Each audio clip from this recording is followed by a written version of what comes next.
واسا به نور آتیش روی کبریت تو چشمام وقتی میبینم میسوزونی تو عکسامو. نگو برای من خودتو دلتنگیت وقتی قراره تنها بمونم تولدم امسالو. به درد من نمیخوره دیگه هم دردیت، ولی میخوام که جای من تو بکنی کادوهامو.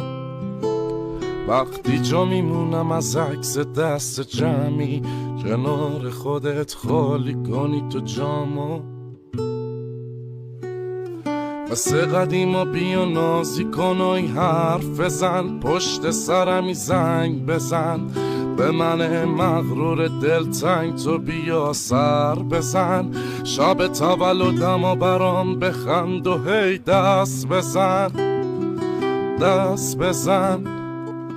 دست نزن به حالم و حوصله ندارم و ببین چقدر پیر شدم، نبین تو سن و سالم و دست نزن به حالم و حوصله ندارم و ببین چقدر پیر شدم، نبین تو سن و سالم و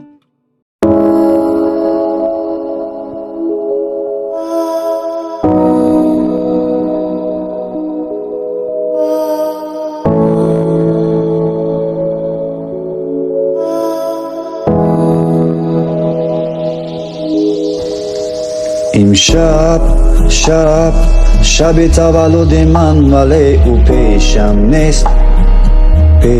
نیست. امشب باز یک سال دیگر از عمرم رفت، اصلا که راحت نیست، حتی ماهم نیست. ببین چندین سالها از پیش نظرم تیر شدن. مرا جوان نبین به خدا قسم، پیر شدم دلگیر شدم.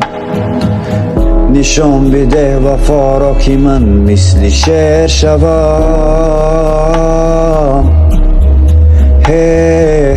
من از خوراک غم بزار وفا را ده که سیر شوم. بیا بشین کنارم نگاه، بیا ببین که حالم به تو هست خراب.